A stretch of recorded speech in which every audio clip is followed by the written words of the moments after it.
Warning: our YouTube channel and its videos may contain scenes, language, and content that may not be appropriate for all audiences.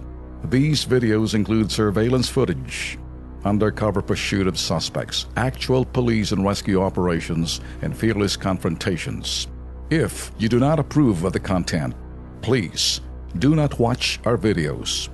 If you wish to continue, we strongly advise that you proceed with caution.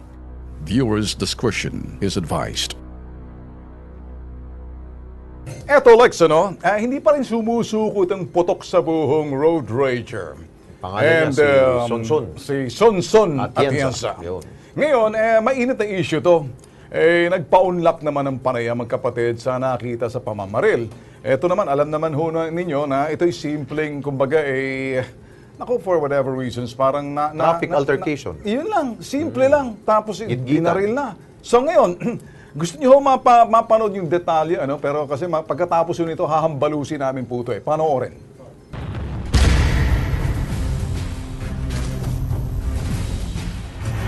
Dito sa road rage, dapat dito you give in. Ibig sabihin, magbigay, magpasensya.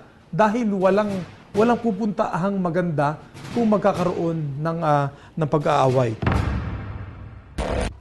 Hindi makapaniwala si Mark na huling angkas na niya sa nakababatang kapatid ang biyahe nila noong 25 ng Pebrero taong kasalukuyan.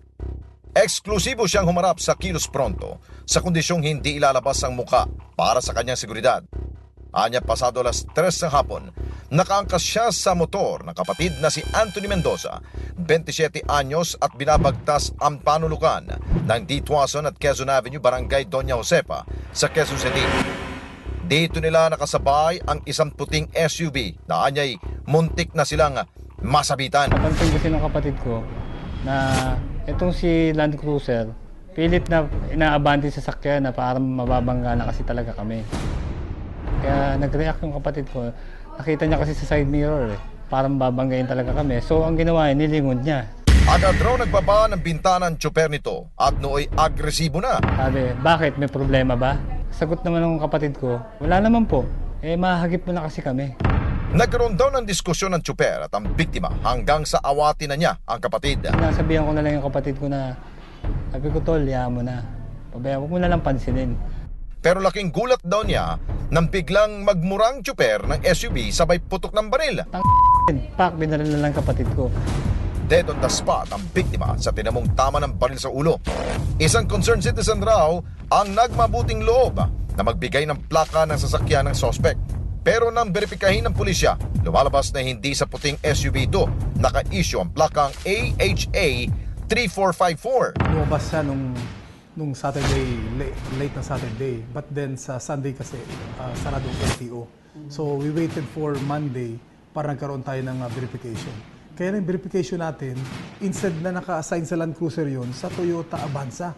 Sa tulong ng CCTV ng lungsod ng Quezon, nakita ng pulisya ang tamang plaka na naturang sasakyan, ang AHA 3458. We were able to locate or to watch ang isang Land Cruiser na dumaan dun sa Along E. Rodriguez, malapit sa St. Luke's Hospital.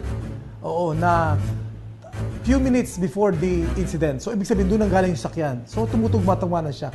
And nung ma-zoom natin, nakita natin na ang plaka niya is AHA 3458. Sa verifikasyon ng Land Transportation Office, lumalabas sa pag-aari ng isang Hazel Joyce Atienza ang sasakyan at ang amang si Fredison Atienza o Sonson ang gumagamit. Positibo naman tinukoy ni Mike ang larawan ni Fredison Atienza bilang gunman ng kanyang kapatid. Hindi ko talaga may tatanggi. Nag-flashback sa akin yung mukha niya kung paano nangyari. Lumalabas inisyal na investigasyon ng pulisya na madalas sa kasino si Atienza. High roller poker player daw siya. Ayun yung initial na nakuha nating mga information. A 28 ng Pebrero na ispata ng KP team ang nasabing puting SUV sa loob ng Camp Karingal na isinusuko ng isang nagangalang Alpha Milyap. Nagpahayag man na pagdanais na sumuko ang suspect na si Fredison, tuloy pa rin ang mga pulis sa pagtugis sa kanya. If ever makita namin siya, we will arrest him.